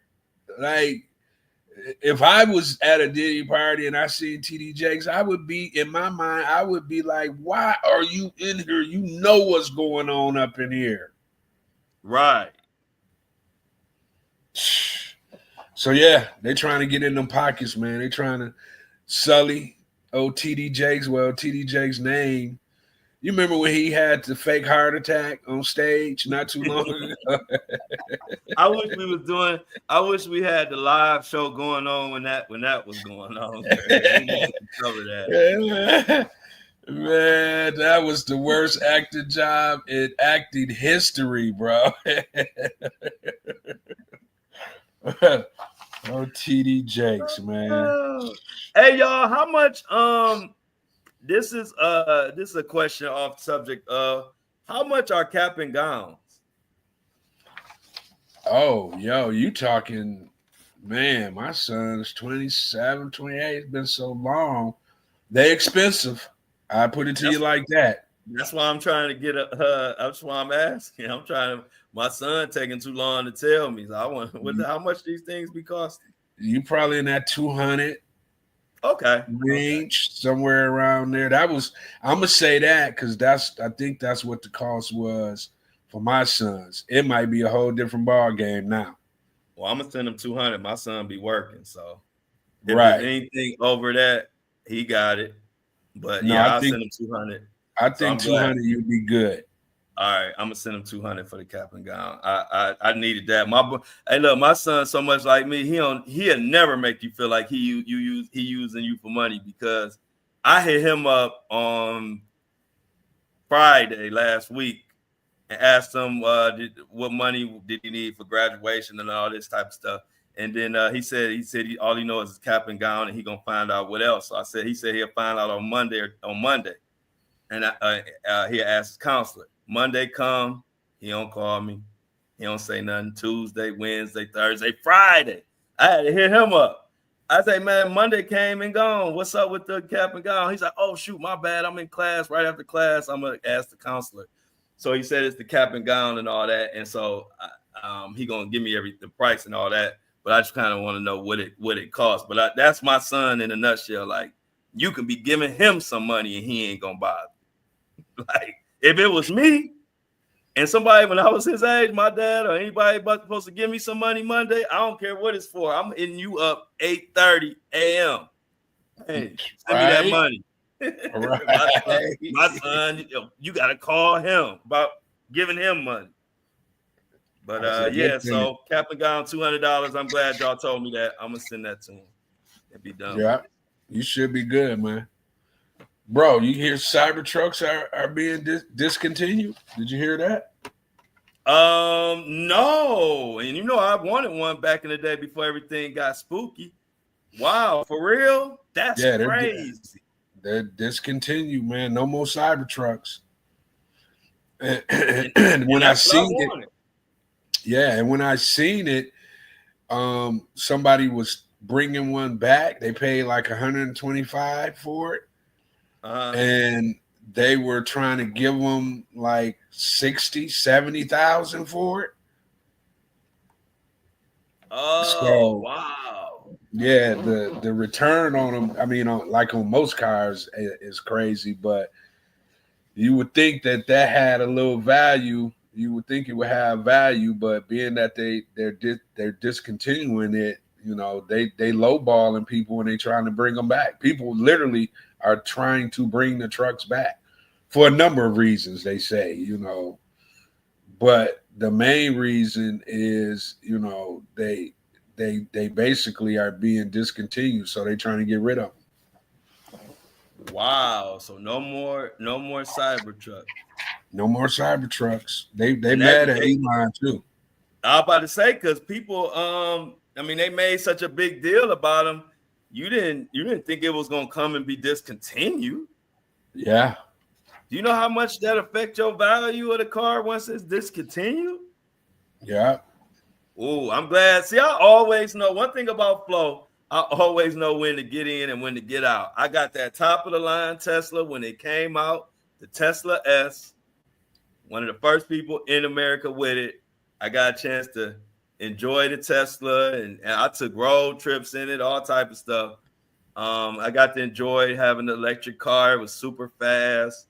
It was definitely a conversation starter. Like everybody wanted to talk about the Tesla. Every time I went somewhere, I would go to the bank and come out the bank. It'd be 4-5 people standing around the car want to talk to me about it.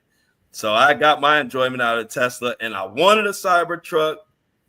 And then I just did. It took so long for them to come. I kind of lost my thirst for it. And then when it came out, I started seeing so many, like, you know, recalls and all that type of stuff.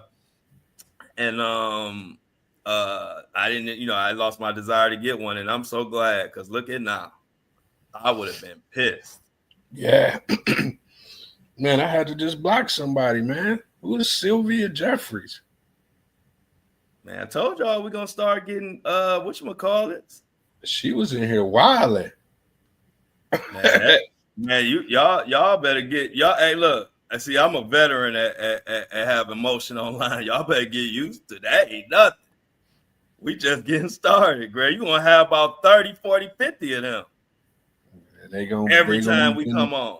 They're gonna be getting banned quickly. Don't play that. Yeah, this YouTube world, there's people who just miserable and they just come in. Hey, look, I'll be watching up my people channels who I watch and follow, and they just straight be cussing everybody out and blocking them. You know, that's a thing on YouTube for real. Like cussing out the trolls and blocking them. Like that's part of the show, actually. I can see why. Yeah, this part of the show is like they just be randomly scouring YouTube to see where they can go and make noise. But one thing about it, I know Greg, like that's why you always around. You my boy. You ain't gonna miss nothing. Nah. I told you I've been doing this so long and had so many big platforms that I'm numb to it. I don't really even, I barely don't even see them. Like, hey, look, I thought you blocked her. She's still popping up. She came back alive like Michael Myers. How'd she do that? I don't know. Sylvia's strong. Yeah. There you go. You banned her again. Oh, you banned her this time. Yeah, she banned. Banned. Okay, we can't talk about that. What about your boy Neo, Greg? You know, let me kind of put it like this. Of course I like Neo, right? Mm-hmm. But I don't like when, you know, if that's your lifestyle, that's fine, right? You do what you want to do. It's illegal, so he might want to be careful. You know, but the way he's so flamboyant with it and just putting it in everybody's face, man, I don't really know how I feel about it, to be honest with you. I feel like I don't like it, you know, but at the same time, I kind of understand, like, you know, he is who he is. He claims he's tried to be monogamous, you know, pretty much all his life, and this is the lifestyle that makes him, you know, happy. And I'm all about you being happy, You know what I'm saying? If you're miserable in monogamy and you're happy in this lifestyle, more power to you. But I don't like all the flaunting it in your face and kissing the girl, smacking the boo. Come on, bro. Yep, I'm with you on that. I'm with you 100% on that. The glorifying of it just comes off as like, I mean, corny for one thing, but also just very distasteful. Yeah, man. If you happy, be happy, but glorifying it and throwing it in people's face, I just don't agree with that part of it. Because then you start, it come across as kind of like a show, you just putting on a show. It ain't really about no real love or nothing real. It's just like content. Yeah. And it kind of gives me insecurity. It gives me like, right. You know what I'm saying? Like a dude who grew up and didn't have, an opportunity to have, ladies in his life to, to understand how to be in a relationship with a woman. You know what I'm saying? It gives me that desperate. Yeah, I don't like it, man. I mean, I get it. He's happy. If he's happy, I'm happy, but I don't like the flaunting it in front of everybody's face like that. I don't like that. Yeah, Sylvia came back, Greg, your arch nemesis. Oh, okay. Well, I mean, she going hard too, I see. Well, we about to be out of here anyway. Yeah, so we out of here anyway, man. It's Friday, man. Sylvia, go. You're going to have to find another live. You caught us a little bit too late. Yeah. Hey, you're going to have to find a new one. When you hear this, Sylvia, you on the chopping blocks.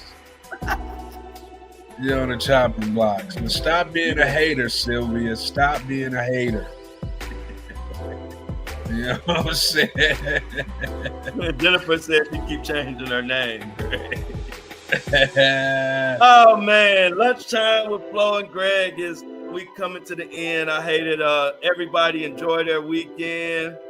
I appreciate you rocking with us. Like the live, share the live, pump the live up. Once the live posts, come back to this post and leave us some comments in there. It helps the algorithm. Much love to everybody. Everybody make sure they wish, not dream up, a happy birthday. We will see everybody Monday. We are.